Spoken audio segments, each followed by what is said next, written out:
Hey, welcome back to this story podcast. We are in week 10 about the story of God, really, and how it relates to our story. We're looking forward to sharing it with you today.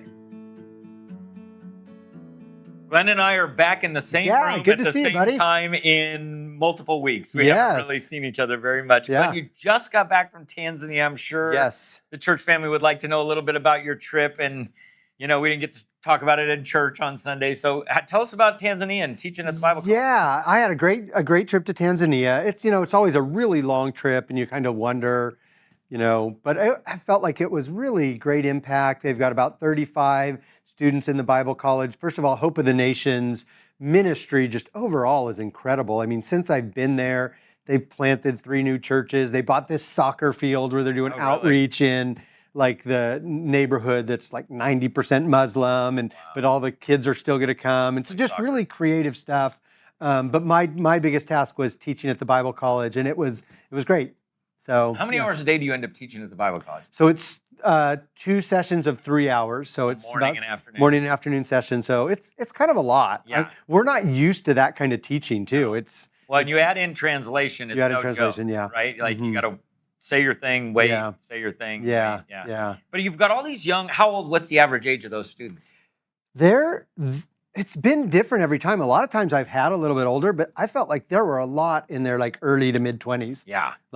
You're talking about legitimately the next generation of church leaders. They were in Tanzania. Yeah. And they're going to matriculate out to the bush country and all kinds of other places. So they'll go all kinds of places, and not necessarily every single one will be a pastor. Yeah. But a lot of them will. Yeah. And all of them have to learn some sort of skill, so they're going to be leaders in that country, and they're going to be Christian leaders, and a lot of them are going to be church leaders. And the first thing you taught them was biblical preaching. How to preach. Yeah. How to biblical preaching is what we call it, right? Yeah.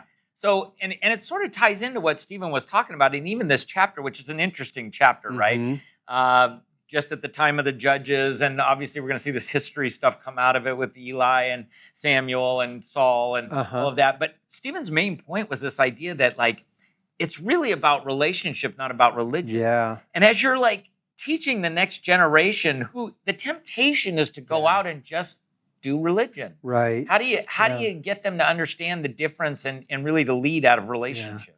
Actually, one of the very cool things about our relationship with Hope of the Nations, and probably every culture has this, but you really see it in Tanzania, is a real heavy emphasis on religion and legalism, and like a real high authoritarian pastor. Honestly, people would say something like, unless you give, you're not going to heaven. Unless you give, God's not going to bless you. If you don't give, God's going to curse you, all this kind of stuff. And so we're breaking down that with all of these students and talking about the grace of Christ, talking about, having a heart for God.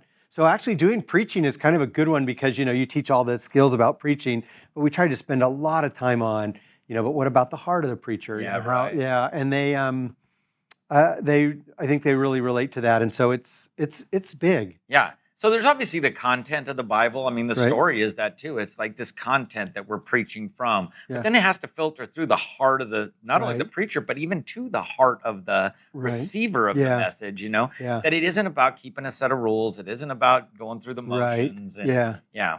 Because in this chapter, to me, it seems like you've got some people who get it and some people who really don't. I mean, Hannah and Samuel seemed to get it. And, her heart is right and she's devoted, all this stuff.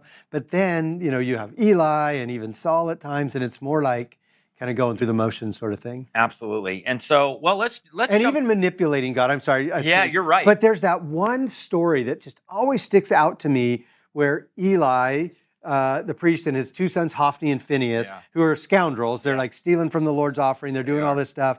They go into battle. They lose to the Philistines. I almost said the Philippines. They lost to the Philistines.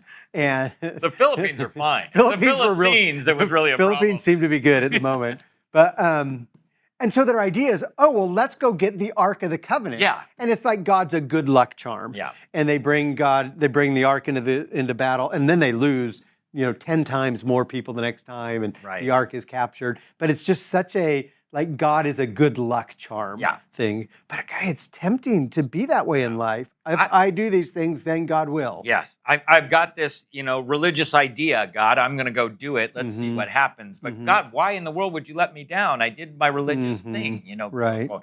And we're going to see that with Saul. We're going to see it with, I mean, it's over and over again that choosing religion over relationship, choosing my plans over God's plans, Right. and even just the order of that. I think one of the things that I've struggled with the most is there's a lot of times I inquire of God. Right. It's not like I have not thought about what God would want, but sometimes I just don't have the patience. I get ahead, yeah. Yeah, and I think, well, God, you're not really answering, so I guess I'll go do whatever I think is right. And it's not like I've disregarded God, but I've moved into my own strategy, my own ideas. One of the things that's weird is how harsh God is about that kind of thinking. Because Saul, you can make the case that Saul was like trying to do the right thing. Totally, at the beginning. But God's like, you didn't obey me. Yeah. Like he sacrificed when he wasn't supposed to. Right. And then they're supposed to wipe out all the Amalekites and all the stuff, but he holds back the sheep and the cattle because he's like, oh, I'm going to sacrifice those to the Lord. And so you're kind of like, he's trying to maybe sort of do the right thing, but he just doesn't. It's more about his thing than God's, right? Yeah. Well, and, I think about even just that process of choosing Saul, right? At the very beginning, Saul is painted in the process of choosing Saul is not painted in a good light. Samuel gets all hurt because he's like, they don't, right. They're not, and God says, man, they're not rejecting you. They're rejecting me. They want a king because everybody else has a king. But when Saul gets chosen, he's like powerfully Spirit comes upon him and he prophesies, and it's like, you're thinking, yeah, let's go, Saul. Yes, he's a head taller than everyone else. Absolutely. But then it's not too long until he starts doing things the way that he thinks he should do them rather than God. Yeah. Boy, what a lesson there, though. I mean, I think, and honestly, I don't know if you feel this, but sometimes, even for guys like us who've been in ministry for a while, you kind of you can learn how to do things on your own experience, and it's not bad. No. Like it's even maybe based on wisdom and experience, but what we really want is the Lord. Absolutely. Yeah. And even as we think about leading the church, you and I could come up with some good ideas. Yeah. Honestly, we've done it. Yeah. But we want the Lord's stuff so much more, and I think that's what you see. And Hannah and Samuel and eventually David stand out as so different versus the others that are just like. Well, Hannah's story, I mean, to begin, the whole thing is Hannah's story. And it sort of just gives us the framework of going from Eli to Samuel in terms of as the priest. But Hannah's this, basically barren woman who's, been, kind of abused by the other wife. We've seen this before. Yeah. And loved by her husband, but sort of, continually berated and, just dig the knife in. The husband said, because when she can't have any kids, the husband says to her, aren't I better than 10 sons? Aren't I good enough? Like, you're such a dummy. Don't say that to your wife. Yeah. But what I love about Hannah is that not only does she go to the Lord and really implore upon the Lord, and ask all that, but she follows through with her. I mean, that is a big, hairy follow through to say, please give me a child. And it's like, and then you hand it right back over to God, Yeah. And so sometimes I think, even as we're looking to the Lord for guidance, even as sometimes the commitment that's needed on the back end is huge, and we have to be ready to do all that. Yeah. She really stands out as faithful. You're right. When you pray for something and then you give it up. Yeah.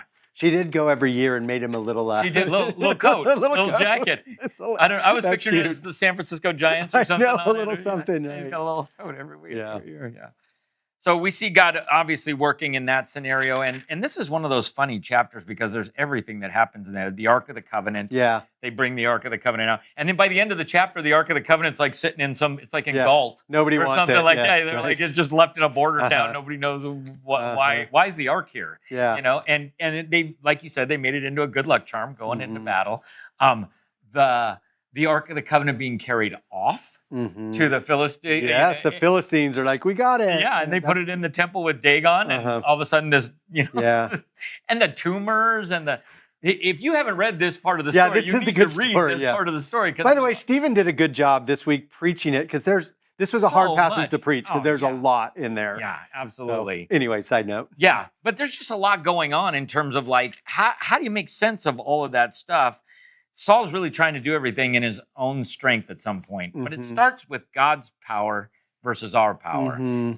You know, I'll even just, this is maybe, I don't know if it's too much information, but you know, we've wrestled for a long time about these 3 services we're getting ready to start, right? Yeah. And we've done a lot of study. Right. We've talked to outside people. Sometimes it feels like analysis paralysis. Right. But I know you and I have gotten to the point where we're like, is God calling us to do this or not? That's right. Yeah. And so what would you say to people that are struggling with that in some other area of their life?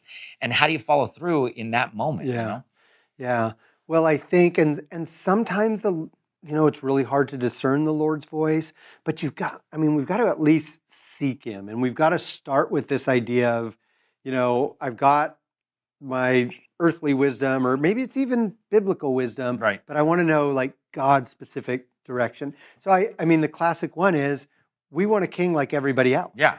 And God's like, you don't need a king. Yeah. I've said that you'll be my king, but we want this. And so they went ahead and they had all their reasons, and maybe it did make sense to have a king. It's kind of hard to say, hey, where's your king? Well, he's up in heaven. You can't see him. Right. So, you could make a case for that, but they were missing like the real spirit of God. And so I don't know. But I guess I'm kind of jumping ahead a little bit to David, who's got a heart for God. Yeah. And I think maybe some of this is, spoiler alert, setting us up for David, who's going to be different. Yeah, absolutely. The dichotomy between the two, right? But I think a little bit about that. We need a king. We want a king, right? Yeah. And they're stuck in that moment of that. And then God gives them a king. Yeah. It's like, even though God's been clear, like, you don't need a king, and they're rejecting me, not you. And God goes, well, let's go ahead, try your king thing. Yeah. And see what happens here. And I don't know that I'm super comfortable pushing this on to God as like his MO all the time. But every once in a while, it's like, do you ever wonder if God just goes, okay, you want to try that without me? Let's see how that works out for you. Yeah. And it doesn't always work out the way that, we think it should, or, and I think God's like, well, these are the consequences. Let's see what happens. So I was reading in the some of the story material, it talked about like God, it being like God giving in, like God relents and lets them have it, but they call it his permissible will versus perfect will. Yeah, right. What does that make sense to you? What do you think his permissible will is? Does that make sense to you? Well, I think there's some moments where God's like, I'm gonna give you, it's free will. It's like, I'm going to give you your free will, and you're going to see what happens here. And I don't think it's going to work out the way you hope it will work out. If you want to do it with me, with my blessing, with my hand of power upon you, that's what I have for you. Right. But if you want to do it on your own, let's see how that works out. Yeah. Because probably sometimes we say, okay, God, if it's your will, stop me. Yeah. He's like, I'm going to give you free choice for that. Right. And so he relents and lets them choose that. But I think we do. Well, and even the fleece story, I think this is one that people struggle about. You left for Tanzania, right? As that story was. No, I preached that one. Yeah, I did. Yeah, but in the podcast we talked a little bit about it. I think people are always listening, wanting God's voice, but sometimes they just struggle so much. Like, God, are you sure? Right. I even think about little Samuel in the temple with God actually calling his voice. How often would he be like, please, God, like, just call my voice and tell me what I need to know? Right. But even for Samuel, he was like, how do I tell Eli this? Yeah. Your family's doomed. Like, that's the message God gave me to tell you, And he says, well, it is what it is. That's probably a good example of doing the hard thing because it was God's God's will. Yeah. Absolutely. Yeah, I think you make a good point. We test everything against the word first, right? We bring it to wise counsel, especially spiritual counsel in our lives. But at the end of the day, we really want that clear understanding that God is the one that's pushing this forward in our lives. And I think most of us face that with all kinds of things, whether it's taking a job. Right. Is it time to have a family? I'm talking with a lot of people about choosing where their kids are going to go to school. Right, yeah. Those are big decisions. They are, absolutely. And not just yours. Right. There's another free will, your kid help making that choice with them. Yeah. So, but we want to stay in God's perfect will. But I feel like there is this permissible will where God's like, go ahead, let's see what happens, Yeah. I think one of the things that Stephen was warning us against, probably the biggest, is that idea of religion versus relationship. It is, even for me, I will be completely transparent and honest in that it's like religion's easier. Yeah. Oh, yeah. And quite honestly, people kind of like it. It is. You know, you wouldn't think so, but we like to be told what to do. We like a set of rules. We like to know where we stand. We like to measure up against something. What's the tithe? 10%. I'm at 11.2, so I'm good. You know, or whatever it is. And so when it gets to that moment where you're like relationship is not only is it messy sometimes, like I've told people before, like if you haven't had an argument with God, I don't know that you know him real well. Like I've had those arguments with him, but it's also sometimes you just don't judge it. When I go on a walk with God in the morning, it's like, what did I accomplish?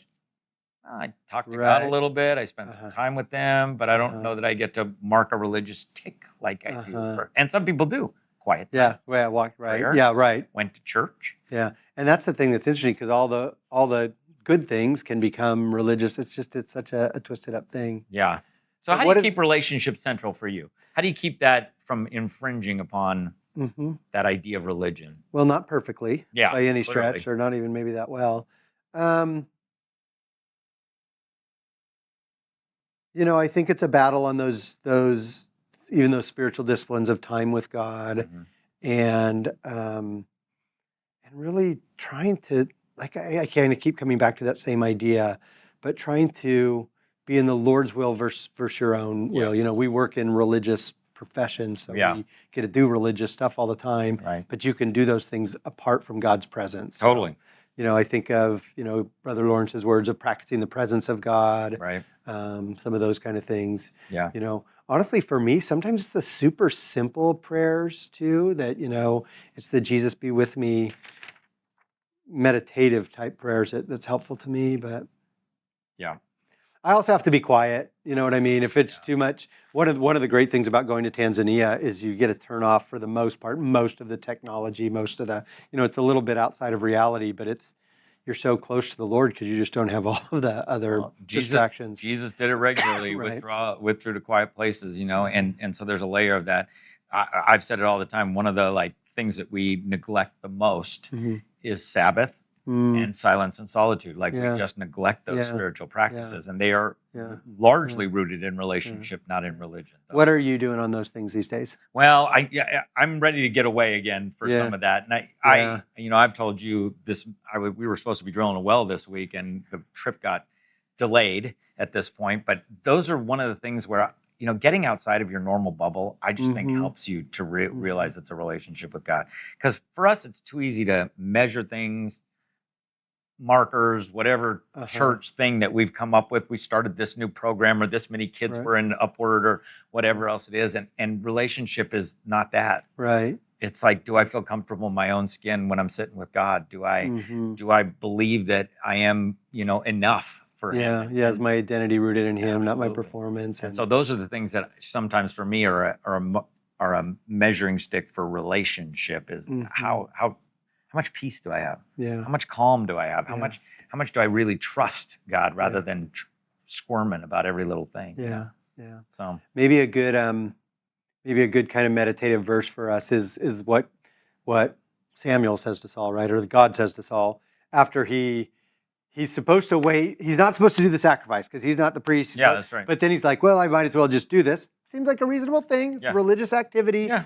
Trying to bring you into the battle, God. Right. But God's like, no, you didn't really listen to my voice. And that's where he famously says to obey is better than sacrifice. Yeah, right. So which is kind of like relationship is better than religion. Yeah. To obey, to listen to God, to do it God's way versus the sacrifice of, I'm gonna do this good deed, almost like a superstition. Yeah. So I think we all have that sense when we are disobedient, like we know we're being disobedient. And when you're being disobedient, you're legitimately saying the relationship is not worth the action. You know what I mean? Yeah. I want to stay in right relationship as children, right relationship with my parents, but I'm going to disobey and we'll see what happens. Yeah. But, for us, it's in that right relationship with God. And we have that sense, I don't think too many people, we can wander into sin sometimes, but most of the time we're like, I know what I'm doing here and I'm choosing the wrong way.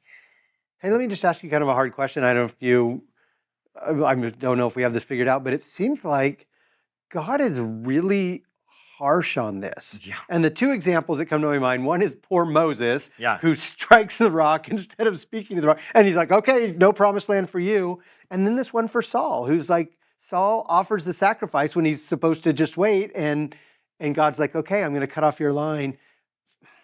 What do you do with that? Because honestly, like in our little world, it seems sort of harsh. It does. But don't you think in that moment, Moses had a sense that this isn't what God said to do? Yeah, you got to believe that. I know what he said. I was there. I heard it. All of that. And I would assume Saul was the same way. His impatience at that moment was like, we got to get the battle on. Like it's time to get the battle on. Yeah. And so I'm going to do the people this. from the Philippines are coming to get us. Right. Yeah. But Samuel was on his way, right? Samuel was like, he comes the next day is the way it reads, or like the next night. Missed it by one day. Right, That's too bad, yeah. But you got to imagine in that moment, he's like, well, let's just do it. Let's just do the sacrifice. And in that I'd totally do that. I would have done that. Yeah. And it does seem harsh. And God's love, it overcomes those areas, especially when we repent and we come back to relationship. Right. But there's consequences for every disobedient action. There's consequences. Yeah. So yeah. Anyway, one of the things that was kind of hopeful for me too, I just was thinking about it is, they're not, God's supposed to be the king. Yeah. And so God relents, gives them a king, but it's never right. Even when David's there, even when Solomon's never quite right until God is the king again, and it's Jesus. Yeah. And Jesus as the king is the way it's supposed to be. And we're going to see this very deep dichotomy between David and Saul, especially the crossover section is unusually interesting. Yeah. But even David's going to have his problems later on. Most of us know that part coming up. Right. But there is this layer of like looking at these two kingships very differently. One with a heart that is, devoted to God. That's a heart after God, David has. And Saul, very quickly turns to a heart after his own interests, his own kingdom and his own house of Saul live forever. By the way, if you haven't seen it yet, do you know there's this new mini series? Oh my goodness, I've started watching it. It's so good. Yeah, there's this new mini series that is called The House of David. It's on Prime Video if you have Amazon Prime, which you probably do because you have packages coming to your door. It is very interesting. They have to take some liberties to make. It's a lot of backstory. Yeah, but boy, the king that he doesn't put to death is kind of in his court, and it's dark. The Saul part of it, some of it is pretty dark. Yeah, but that was Saul's kingship was dark at various times. And so I'm very curious to see as they transition into David, and they've been setting the backstory for David if you've been watching it. Yeah. It's a fun watch if you want to watch it, especially as we're doing the story. We're right here, in this piece of the story right now. You might check it out on House of David on Prime Video. So good word. So well, thanks for joining us. We're always glad to talk about the Bible and life and how it works out. I really think probably the so what of all of this is that idea of choosing relationship over religion. And that seems crazy coming from a couple of pastors that are like, show up on Sunday. Yeah, that's right. Be involved in the community group. Don't forget to tithe. But we want you to, we don't do those programs just for the sake of the program or so that you can check a box. We do it so that you establish relationship with God, that you walk in a relationship with God and with others, frankly. Yeah. That's part of the reason we gather so often is that you would do it in relationship, not only with God, but with others. And the cool thing is all of those things that can either be a religious obligation or it can take on life. Yeah. Because now I'm not here to check a box, but man, I'm here to meet with God. Yeah. And I'm here to be a blessing to, I don't know, just it's so much better. Absolutely. It's like God knows what he's talking about. It's almost like you knew what he was up to from the very beginning. Yeah. So thanks for joining us for the podcast. We're glad you invite us into your home or your phone or your treadmill. Wherever you are. Yeah. But we're excited to talk about the Bible and talk about the story. And next week, preview? So we get to David. Yeah. And it's awesome. I've been loving reading the stories of David. And so David is one of the, Moses and David are probably the two preeminent characters in the Old Testament. Yeah. And you're going to love David. So. Yep. So we'll be getting after David this week. Yep. From shepherd to king. Yes. Hey, God bless. We'll see you next week on the podcast. This is God's Story.